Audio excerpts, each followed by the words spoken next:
Yo, traders, 'tis I, the Rumpled One, coming to you on Friday, April the 4th. The year's 2025. Let's talk trading. Weekly wrap up. NFP with Walmal.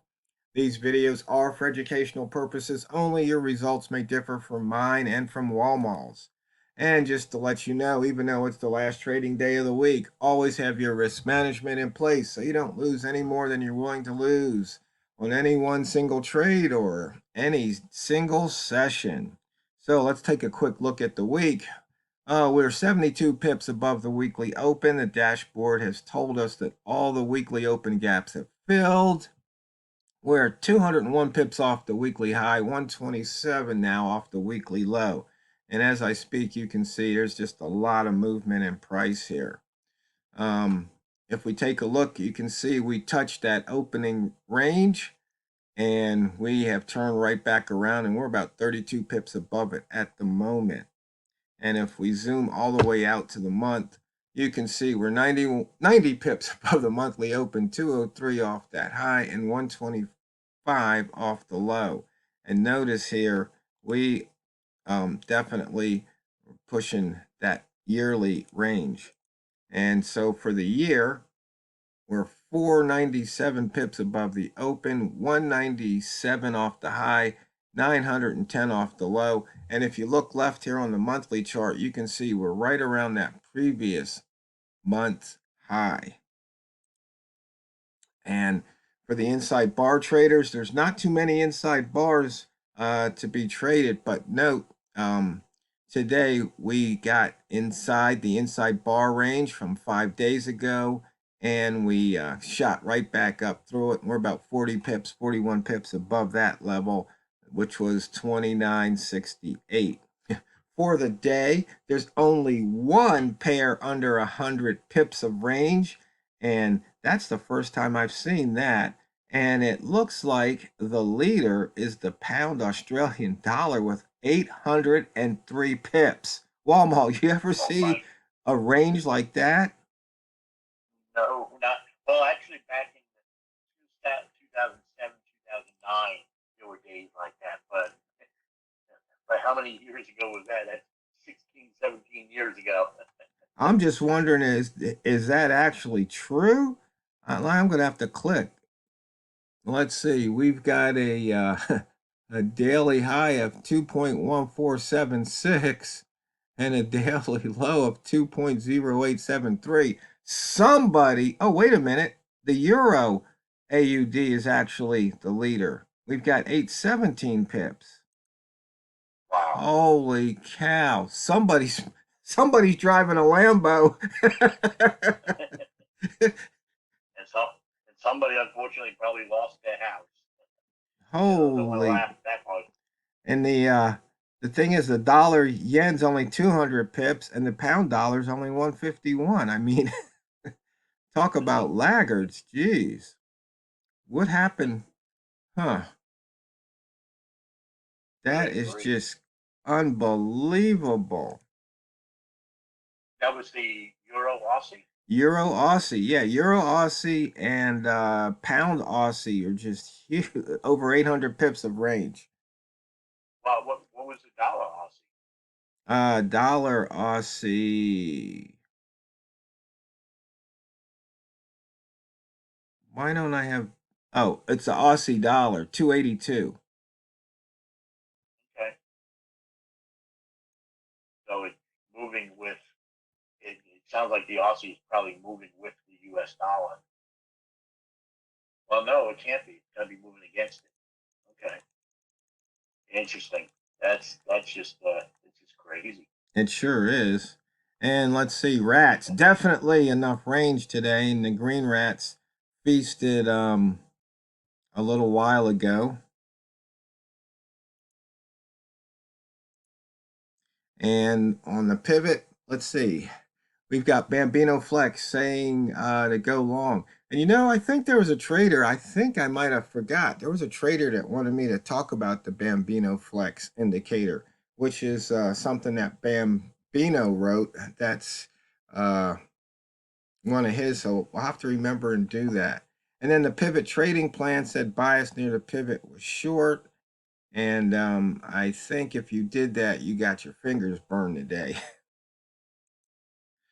Okay, we have taken out the daily pivot, and so at the daily pivot level, um, let's see, it looks like we did go up a bit because the daily pivot was pretty much right at the daily open. So there was an opportunity to make a few pips. For the week, we took out the weekly pivot. And for the month, we have not taken out that monthly pivot down at 128.37. The wick zone definitely paid off if you were trading out of the upper wick zone and out of the lower back towards the other wick zone. So we just, in fact, this hour we came down and touched the lower wick zone and bounced, and we're about 10 pips above that at the moment. And as we were trading right before the video, I had called out that I was saying we were up around 25. I was saying, does it want 50 or double O? And I said, yeah, it wants the double O. And by the time I started the video, well, you see what happened. For the range, weekly range 327, and that's at the 75 percentile, which I find that interesting. 4 weeks ago, we had 365, which was at the 91 percentile. High minus previous high, 214. Previous low minus low is a -9. So we have higher lows and higher highs. High minus close at the moment, 194. Close minus low, 133. So the rats were paid off. Now you weekly open traders, we've got 269 high minus open to the north and 57 open minus low to the south. So the weekly open traders were paid off to this time.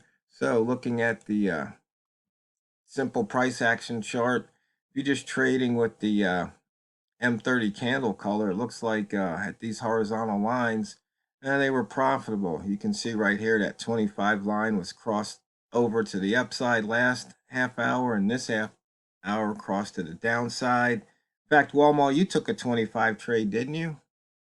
I did, Yeah. and I ran it down. I ran it down to the double O, so that worked out very well for me.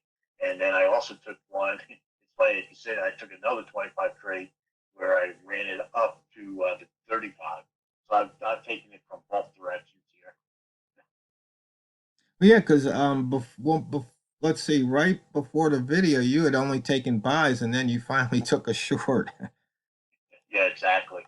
It's Yeah. just finally jumped in. It was sort of like, you know, uh, I the main reason why um, I was only taking buys was just because I was just seeing it hitting what I like to call a shelf. It kept on hitting the shelf and bouncing off of it, hitting the shelf and bouncing off of it. And so it just gave me a bias of it, not necessarily a bias of the market's going to go up, but more of a bias of, hey, this thing likes to bounce off of things right now, and it Right. likes to bounce in the upward direction. And then I then we had after the news, and I started saying, hey, wait a second, look at this. Now it's starting to do the same thing, but in the other direction. Right. And I didn't do a weekly wrap up or monthly open this week because I've been traveling. So that's why I haven't had a chance. But right now for April, from the year to date open to right now, we're at 3.9%. And let's see here. Let's take a look at the range, just the range by month. And you can see right here, we're at 327. We finished March with 435. So now if we look at the ATR percentage, you can see March we were at 104. Currently for April, we're at 77. And last year we were at 104 for comparison. And we just busted through the 3,000 level. down to 95 on the pound. But we put in a nice little return bar. So we'll have to see if it wants to continue down or it's going to go and fill that return bar first. Yeah, well, we're back into that wick zone. And let's see. So if we take a look here, the month, we are inside the upper wick zone of that previous month's candle. Fade to pivot sell is still on, and we do have a higher high, higher low. We drop down to the week. We're above the upper wick zone just by a few pips because that high is 129.92. And we're turning up, and it looks like we've got a higher high, higher low on the week also. And for the day, now this is, we got sellers having strong control, which is kind of obvious when you look at that daily candle. We crossed below the previous mid and the pivot. We have a lower high, lower low on the daily.